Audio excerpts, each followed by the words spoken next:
আসন্ন আয়ারল্যান্ড সিরিজেই দেখা যেতে পারে সাব্বির রহমানকে।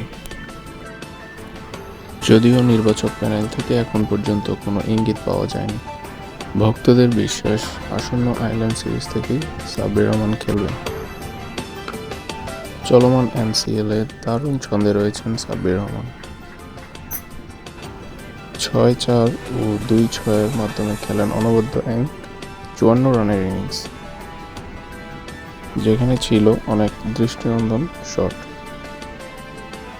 ভক্তদের একটাই চাওয়া সাব্বির রহমান আসন্ন আয়ারল্যান্ড সিরিজে দলের হয়ে প্রতিনিধিত্ব করবেন।